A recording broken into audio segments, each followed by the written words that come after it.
vamos a continuar, hermanos, con una serie de estudios que hemos tenido, que hemos ido llevando ya, pues ¿cuánto tiempo será? Unos 8 domingos, yo creo, donde hemos estado viendo aspectos importantes de la iglesia a la luz del ministerio del Señor Jesús. Por allí vimos ¿cuál fue el primer tema? La profecía. Veíamos el asunto de la muerte, veíamos el asunto de por qué el Señor Jesús se hizo hombre, o sea, cuál era el chiste. Veíamos también, por ejemplo, por allí que a veces queda confusión entre varios cristianos, la función de María. Veíamos también su participación que tuvo. Veíamos también el asunto del bautismo, que fue una cosa muy importante, me parece, para nosotros.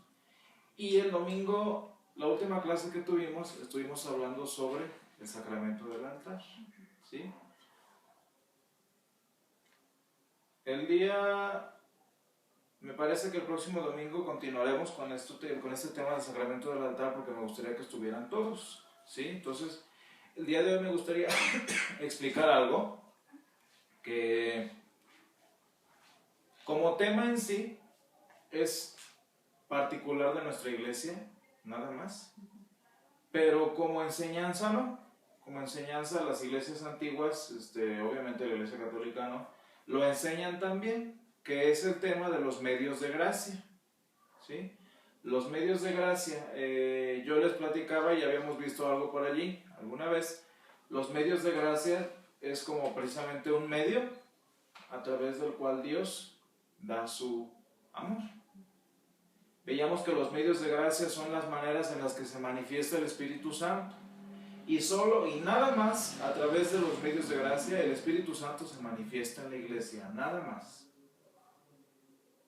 No es de que el Señor se aparezca con fuego o haga alguna proeza poderosa. El Señor lo hace solo a través de estos medios de gracia. Decía el pastor en la conferencia que el Espíritu Santo se manifiesta como una voz y no se manifiesta como un poder que me tira, como un poder que me tumba, que me emociona. Veamos que el Espíritu Santo es una persona que se manifiesta de la misma manera que Dios se manifiesta. ¿Y cuáles son los medios de gracia? En primer lugar, pues tenemos los sacramentos, que pues ya lo hemos dicho, que vamos a estar estudiando, que es el bautismo y la Santa Cena.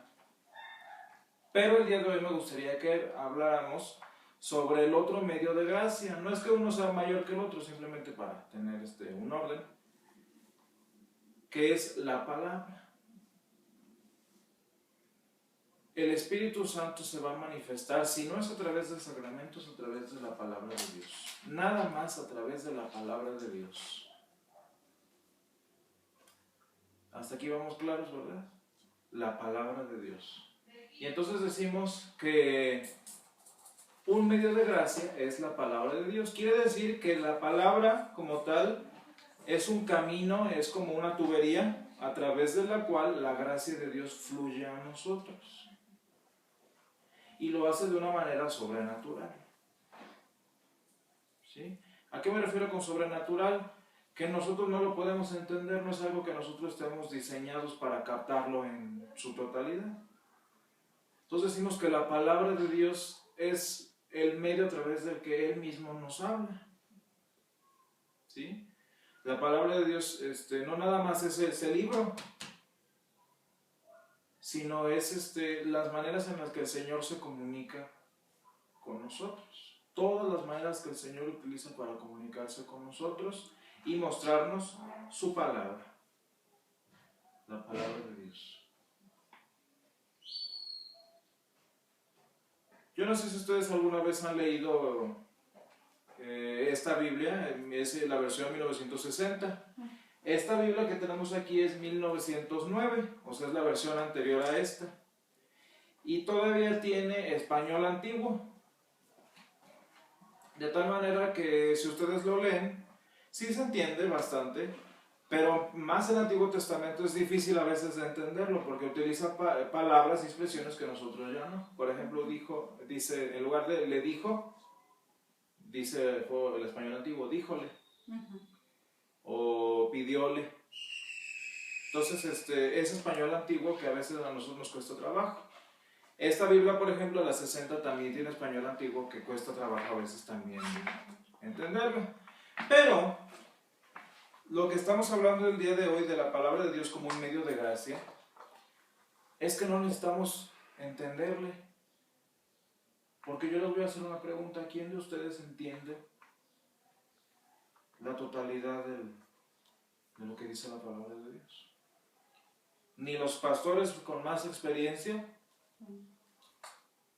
Porque ¿quién es el único que puede entender la palabra de Dios? Pues el que la dio, Dios mismo. Nosotros, ¿qué es lo que hacemos a través de la lectura de la palabra? Es recibir lo que el Señor quiere darnos en ese momento. Y fíjense, la palabra de Dios actúa de esta manera. Yo, por ejemplo, todavía no he vivido tanto, pero ya llevo algún tiempo, 20 años por lo menos, en la iglesia. Por ejemplo, los hermanos que llevan más años, ¿cuántas veces no habrán escuchado, por ejemplo, la parábola del sembrador? ¿O cuántas veces no hemos escuchado la multiplicación de los panes? Y fíjense que el pastor decía una cosa muy interesante. Él todos los días aprendía algo más de Dios. Yo una vez le pregunté, ¿cómo cuántas veces ya has leído la Biblia? Y dice, pues así de ponerme ya varias. Ya ven que hay personas que empiezan leyendo Génesis y terminan Apocalipsis como método de lectura. Pero yo le preguntaba a él predicando. Imagínense, predicó durante 60 años. ¿Cuántas veces no repitió el mismo versículo? ¿Cuántas veces no dio un sermón sobre la misma historia? Imagínense entonces, si uno ve este libro como un libro de historias, pues qué aburrido. Está viendo la misma historia año con año con año. Imagínense ustedes, estamos llevando ahorita el calendario de las personas que vivieron en la fe antes de nosotros. Y por ejemplo, el día de hoy es el de la familia de Betania, Lázaro, María y Marta. Imagínense las iglesias que siguen este calendario así, bien. ¿Cuántas veces no ven esto? Pues a cada año. Pues imagínense qué flojera ver la iglesia, ver la Biblia como un libro de texto, porque es entonces repetir lo mismo. No es que, digamos, en unos 200 años tengamos una nueva versión de la Biblia, o una parte 2, no, es esto y ya. Lo importante, hermanos, de que estamos hablando el día de hoy sobre la Biblia como un medio de gracia, es que aunque nosotros nos agarremos, fíjense bien, leyendo el mismo versículo un mes y sacando estudios acerca de eso, el Señor nos va a revelar cosas nuevas, aunque sea del mismo versículo. ¿Cómo? No es de que el pastor tenga que ser muy ingenioso para no aburrir a la gente, no. Es que Dios, de un mismo versículo, saca infinidad de cosas. El pastor Milton, por ejemplo, el otro día nos platicaba que está dando un estudio sobre el Señor Jesús en la Biblia y la salvación en todos los libros de la Biblia. Y él se maravilla de cómo la palabra de Dios habla del Señor Jesús en cada libro de la Biblia. Y no es que no lo hubiera sabido de antes, no es que jamás lo hubiera entendido, sino que el Señor le revela cosas nuevas cada vez que estudiamos la palabra. Por eso decimos nosotros que la palabra de Dios, estoy hablando en general, palabra de Dios, es un medio de gracia que se renueva constantemente. Ustedes recordarán la historia de la peña de Oreb. ¿Qué era la peña de Oreb en sí? Era un manantial. Y si nosotros conocemos un manantial, el agua que sale de la roca no es la misma, ¿verdad? Cada brote del agua es nuevo. Cada charquito que hace esa agua es algo nuevo. Es la misma roca, pero el agua que fluye de ella es diferente. Y eso es precisamente cómo funciona la palabra de Dios. Es como un manantial de vida. hayamos leído ya 30 veces la palabra de Dios, se renueva día a día. El pastor Raúl, por ejemplo, que lo habremos de conocer pronto, él se sabe la Biblia casi de memoria. Y está dando el sermón y empieza a referir versículos así de memoria. Entonces, para saberlos de memoria ya los leyó varias veces, ¿no? Pero aún así, cada vez hay un mensaje nuevo para nosotros. Y esto es lo importante de la palabra de Dios, ¿sí? Un medio de gracia, es un canal a través del cual Dios nos comunica su voluntad y nos da su amor. ¿Qué es la gracia? El amor de Dios que nosotros, digamos, no merecemos, primera cosa. Y también es todo lo que Dios ha hecho por nosotros y sigue haciendo hasta el día de hoy. Eso es la gracia de Dios, ¿sí? Ahora, hermanos, ¿dónde encontramos la palabra de Dios? Fíjense, ¿dónde encontramos la palabra de Dios? Si ahorita yo les digo, muéstrenme la palabra de Dios, ¿qué van a hacer ustedes? Mostrarme la palabra de Dios. Y sí, y esto es algo muy importante, ¿sí? Nosotros creemos que desde Génesis 1 hasta Apocalipsis, ¿qué? Todo es la palabra de Dios. Esto es muy importante que lo sepamos. La Biblia como un todo, o sea, todo es la palabra de Dios. Porque fíjense, si no entendemos esto bien, de que decimos de que la palabra de Dios como un todo, la Biblia como un todo es la palabra de Dios, luego a nosotros nos cuesta creer cómo es posible que pasaron tantas calamidades, tantos pueblos que destruyó Dios, pues entonces no es un Dios de amor. Si nosotros vemos a Dios dándole permiso a Satanás de humillar a Job, pues entonces no estamos, ¿qué Dios estamos adorando? Si yo me agarro pedacitos de la Biblia, pues voy a ver a dioses completamente diferentes. No es lo mismo si yo leo en Juan, Dios es amor, a que si leo, por ejemplo, Éxodo 20, que visito la maldad de los padres sobre los hijos, pues entonces estoy hablando de dos dioses diferentes. Pero cuando entiendo yo que la Biblia, toda, desde el principio al fin, es la palabra de Dios, pues entonces me voy a dar cuenta de que es un mensaje completo, es un libro completo, toda la Biblia. Luego ahí, por ejemplo, el diablo también habla, ¿verdad? También tiene diálogos aquí el Satanás. Y uno no va a decir, es que eso no es la palabra de Dios. Bueno, incluso en lo que Satanás está diciendo, Dios le está dando permiso de hablar. Entonces, ¿de quién es el libro? De Dios. Y eso es algo que nos debe quedar bien grabado, que la Biblia, la Santa Biblia como un todo, es la palabra de Dios. Pero fíjense, la palabra de Dios no solo se manifiesta en este libro. Y vamos a tener, les voy a dar los nombres en sí, los nombres así como se llaman.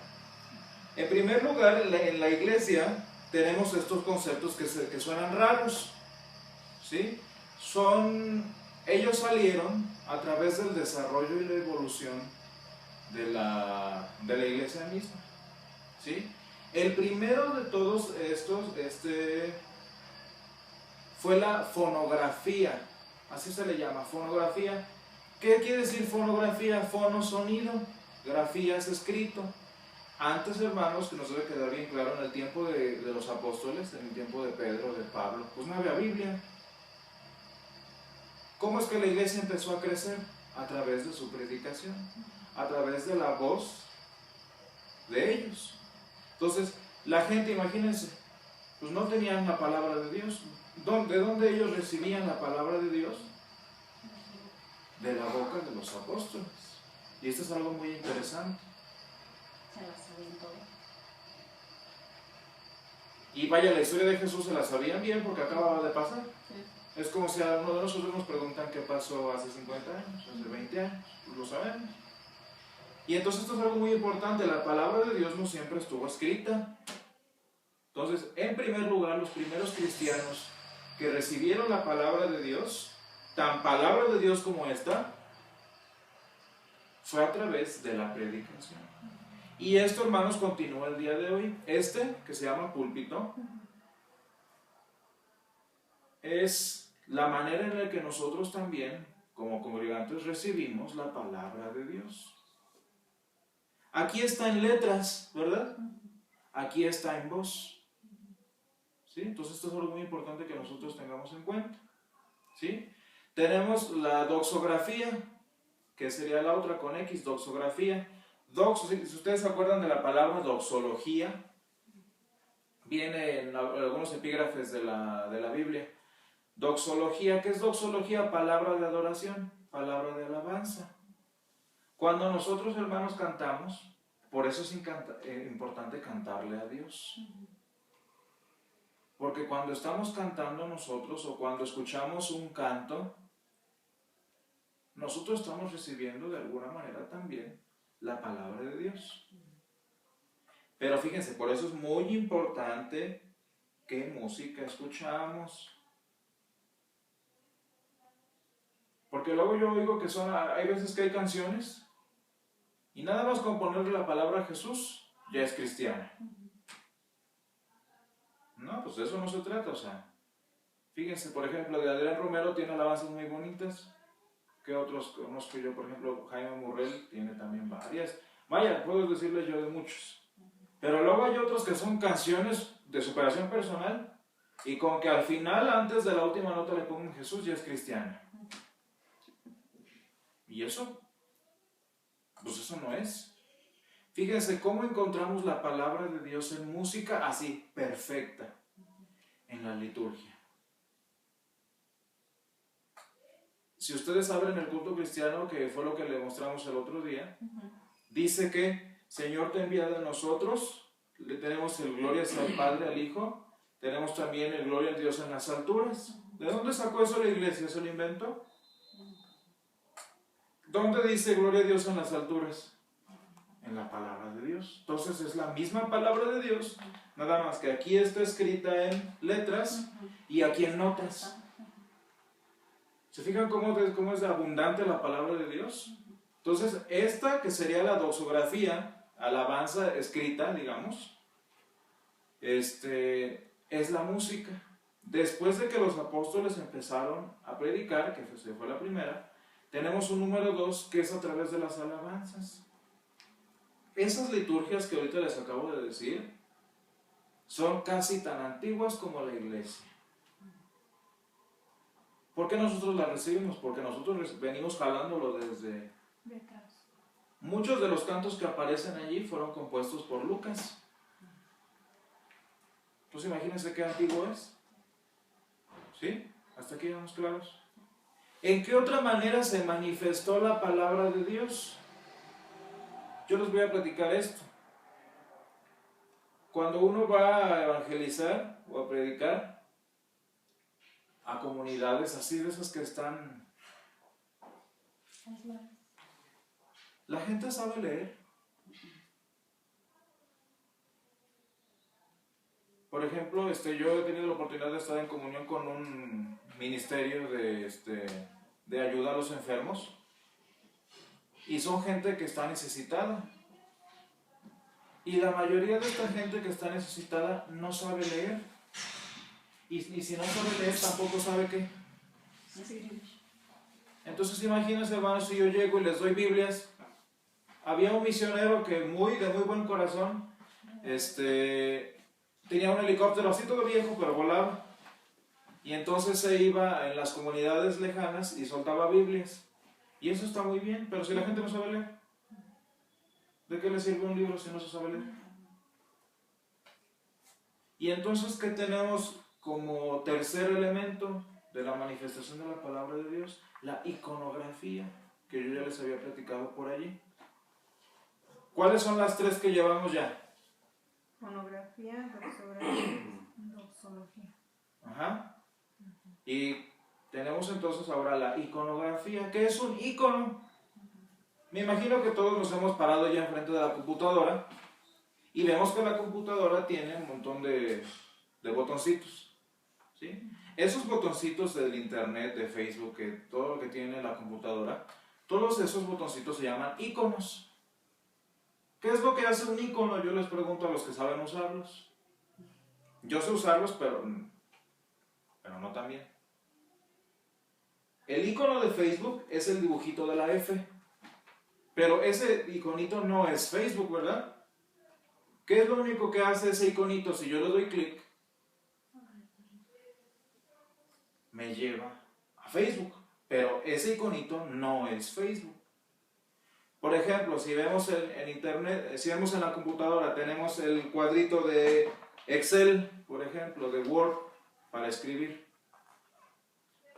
Ese dibujito no es Word, ese dibujito no es Excel, pero si yo recurro a ese dibujito, me va a llevar a el programa que yo quiero. Por eso se llaman iconos. En la iglesia antigua, estos iconos se usaban.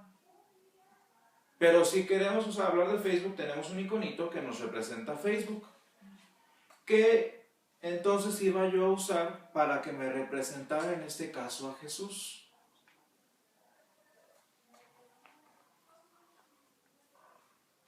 Y yo ya se los había explicado esto alguna vez. Miren esa, por ejemplo, esa pintura. Si le ven ustedes, tiene un ojo más grande que el otro. Y no se ve hermosísimo, ¿verdad? Ustedes alguna vez hemos ido a un museo y vemos qué obras tan hermosas hacen los pintores, son unas maravillas, pero vean esa. Y yo les platicaba, cuando les explicaba, que la gente, cuando el Señor Jesús murió y sus discípulos empezaron a predicar, pues la gente tampoco sabía leer. Y aunque supieran leer, no había que leer. ¿Cuántos años tiene la iglesia? Estamos en el 2015.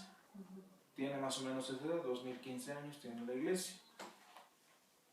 La Biblia tiene como unos 1650 más o menos. 2000 menos 1650, como 450, 300 años.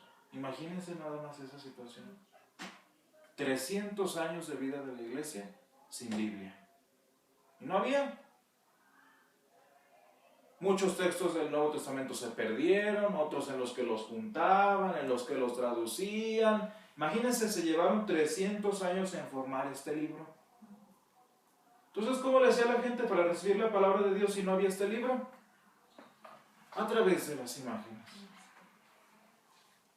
¿Cómo yo le voy a platicar a un niño la historia de Noé si no tengo yo cómo hacerle? Un niño necesita ver, ¿verdad que sí? Un niño necesita ver para entretenerse porque si no se aburre. ¿Cómo le hago yo para los niñitos de mi congregación chiquititos aprendan la historia de Noé? Utilizo caricaturas, utilizo imágenes y los niños las ven, y van entendiendo y se les van grabando las historias. Ahorita, ¿cómo se hace? Si ustedes bajan, van a ver a la escuela dominical y está la maestra dándoles, pero tiene allí la computadora, ¿verdad?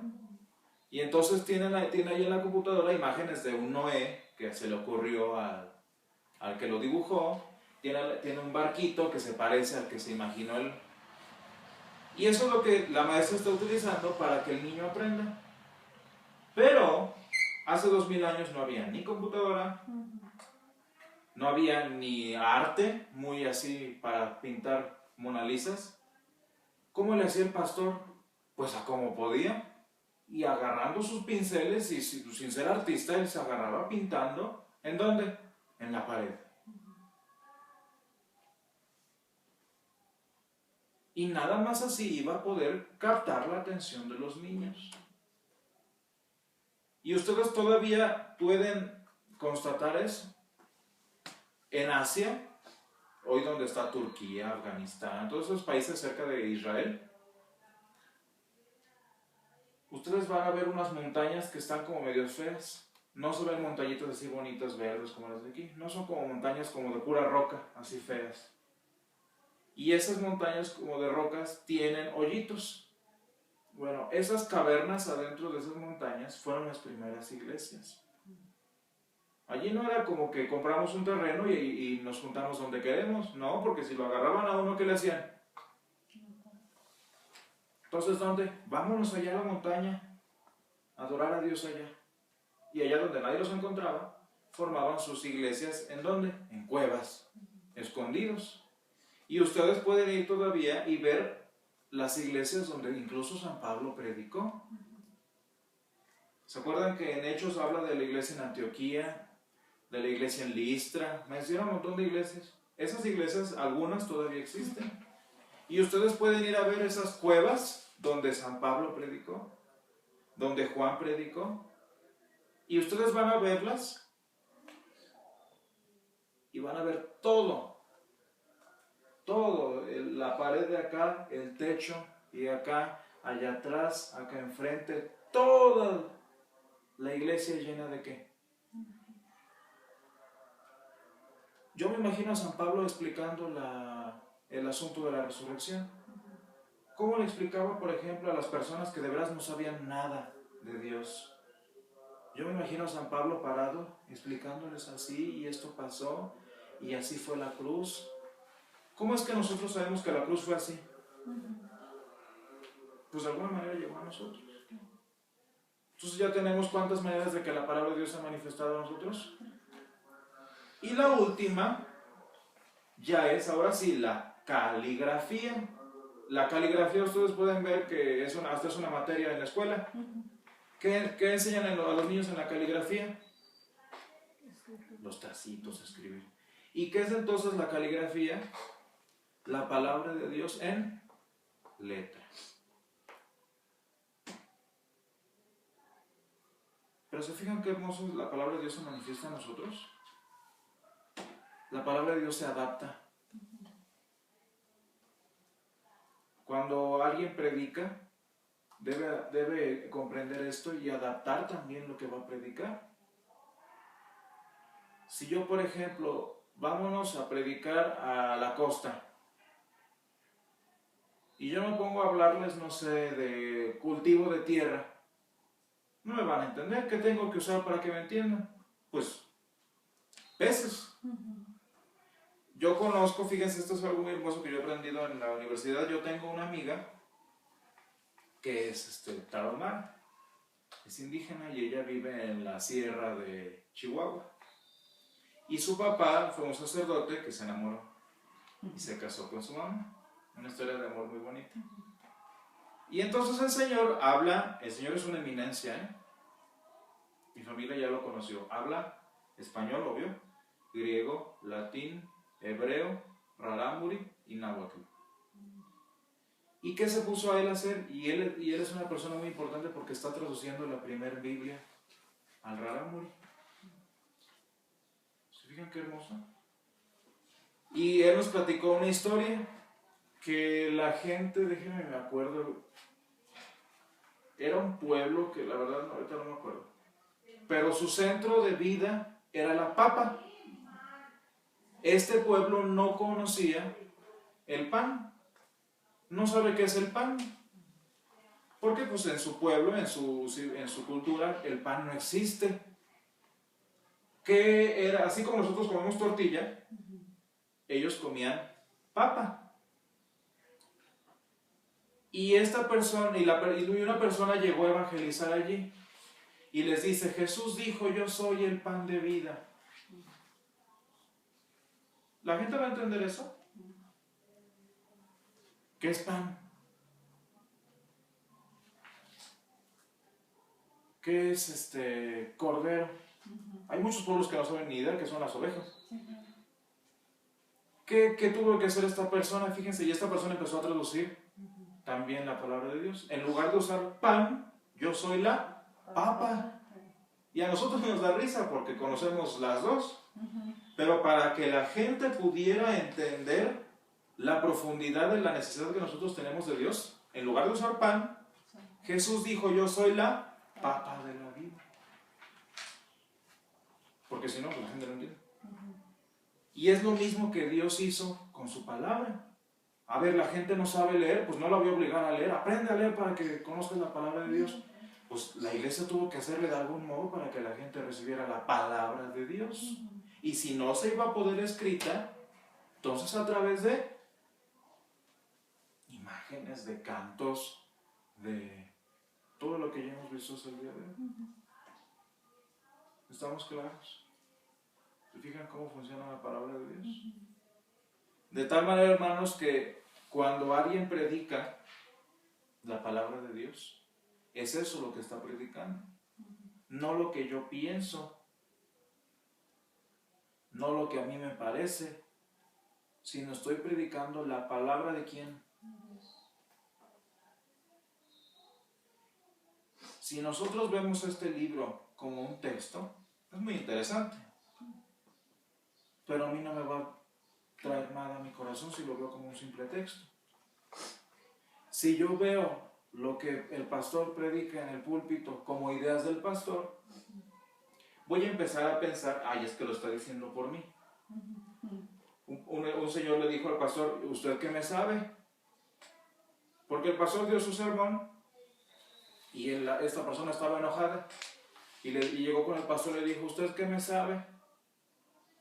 ¿Qué me anda siguiendo? Porque el pastor hasta parece que predicó exacto para... Y entonces el pastor le respondió, bueno, entonces ¿dónde anda? Como para que yo lo ande siguiendo. Esta persona, en lugar de estar escuchando la palabra de Dios, estaba escuchando ¿a quién? La carne. Y entonces me llegan las pedradas. ¿Se fijan cómo es importante el comprender la palabra de Dios? Este es un libro de historias muy bonito, pero hay historias hasta mejores, ¿no? Más heroicas, más entretenidas. Pero este libro no habla de aventuras, habla de la palabra de Dios. Por eso es importante que nos quede bien claro, desde la primera página, es la palabra de Dios. Y no le falta nada, ni le sobra. Hay una cosa muy triste, hermanos, que está pasando en este tiempo. Hay una iglesia que está en favor de las personas con gustos especiales. Bueno, eso es lo que ellos opinan. Pero uno, digamos, haciéndose de la vista gorda, uno los respeta. Bueno, eso es lo que tú piensas, bueno. Pero lo que no podemos nosotros aceptar es que ellos acaban de sacar una Biblia. Todo torcido. Como que medio le arreglo para que... Es la Biblia, pero... Entonces, ¿qué estás arreglando? ¿Estás arreglando la palabra de Dios? Fíjate, qué terrible. Es que Dios no lo dijo bien. Entonces, ¿qué hago yo?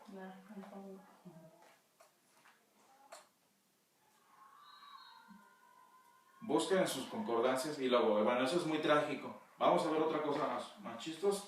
Busquen en su Biblia, en sus concordancias, el versículo que dice, ayúdate que yo te ayudaré. Y yo lo he oído en predicaciones, ¿eh? Ayer estaba yendo yo a una predicación de Marcus Witt. Y dice, hermano, busca en su concordancia este versículo, ayúdate que yo te ayudaré. Bueno, hermanos, por si queda la duda, ese versículo no existe. ¿Pero de dónde salió? De que yo entonces agarro la Biblia como un libro, no como la palabra de Dios, y entonces, necesito un pensamiento que me ayude. Un pensamiento que refuerce lo que estoy diciendo. La palabra de Dios dice, ayúdate que yo te ayudaré. Y entonces yo quiero decir algo que a mí me parece, yo quiero, por ejemplo, a ustedes que den ofrenda, quiero exprimirlos, ¿y qué es lo que hago yo con la palabra de Dios? Agarro versículo de acá, y entonces yo les digo, la Biblia dice, trae las ofrendas al alfolí, porque yo visito la maldad de los padres sobre los hijos. ¿Qué hice con la palabra de Dios? Agarré esto, y luego agarré esta, y ya hice un versículo nuevo. Ya metiste a la gente en condenación, y con la condenación la gente va a diezmar rápido. Sí es palabra de Dios, más bien sí es Biblia. Sí. Sí está en la Biblia lo que yo le estoy diciendo, pero esa no es la palabra de Dios. Eso es lo que pasa cuando nosotros como humanos empezamos a separar este libro, como que algo hacemos misterioso que separamos la palabra de Dios de este libro. Y entonces este libro se vuelve la Biblia y ya no la palabra de Dios. Había un señor que decía que este era un perfecto ejemplo de agricultura. ¿Se acuerdan cuando el Señor instituye cómo se debe organizar la producción? Es que esto es perfecto para los terratenientes. Pues entonces estoy separando la palabra de Dios de la Biblia. Hay otra señora que se dormía así, miren.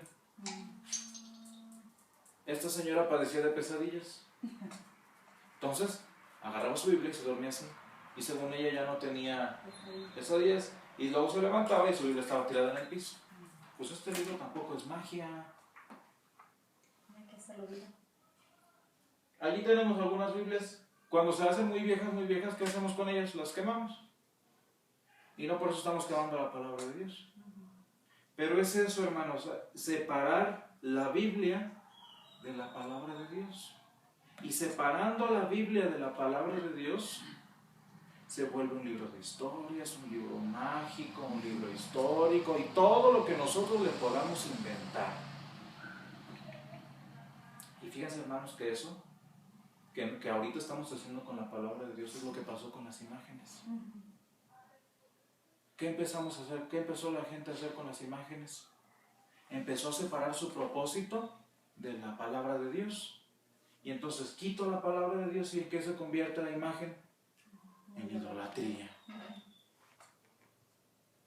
Y entonces yo de verdad me sorprendo, me da risa, pero risa como cuando te da risa de algo extraño y que no sabes si reírte bien o cómo. Eso de que voltean al santito. O sea, en mi cabeza no me entra. ¿A quién voltean? A Judas, no? ¿O a quién es? Judas Tadeo. Sí. Para los novios, ¿no? Algo así. No, es otro. ¿Es otro? San Judas Tadeo es para el trabajo y dinero. Y yo me quedo, Señor, ¿en qué momento la palabra de Dios, tu palabra que diste a través de San Judas, se convirtió en magia? ¿En qué momento cuando la iglesia utilizó imágenes para lo que acabamos de decir, se volvió en idolatría? ¿Se acuerdan lo que yo les platiqué del arca? ¿Se acuerdan ustedes del arca del pacto que estaba en el tabernáculo, en el templo? El arca no era cualquier cosa. Era el arca de Dios y allí moraba la presencia de Dios, ¿verdad? Algo importantísimo. Pero a mí me sorprende cómo nuestro Dios de repente la desaparece. Y yo buscando esta razón, ¿por qué Dios desapareció su propia arca? Encuentra uno que la gente empezó a idolatrar el arca. Y en lugar de ser el arca de Dios, se volvió en el arca. Y entonces, en lugar de así como los egipcios adoran perros, los de aquí adoramos una cajita. Y ya no es el arca de Dios, se vuelve una cajita mágica. ¿Se acuerdan que se la llevaban a la guerra? Y Dios la desaparece. ¿Se fijan cómo somos nosotros tan chistosos como para... Esta la hacemos magia. Las imágenes las hacemos ídolos. Y entonces, y al pastor lo tenemos, pues miren. Y a la hora que el pastor se equivoca, vean ustedes la iglesia católica. Por eso ahorita la gente está tan lastimada con ellos, con los sacerdotes. ¿Por qué? Porque pensaban que eran santos, que eran perfectos. Entonces fíjense cómo es tan chistoso eso que hacemos nosotros. Separamos la palabra de Dios de la Biblia. Y no. Aprendimos el día de hoy que la Biblia como un todo, desde la primera página hasta la última, es la palabra de Dios. El Señor se adapta. El Señor se adapta, le dice a la iglesia, adáptate a la necesidad del pueblo. ¿Sí? Entonces, eso es lo que aprendimos el día de hoy, hermanos.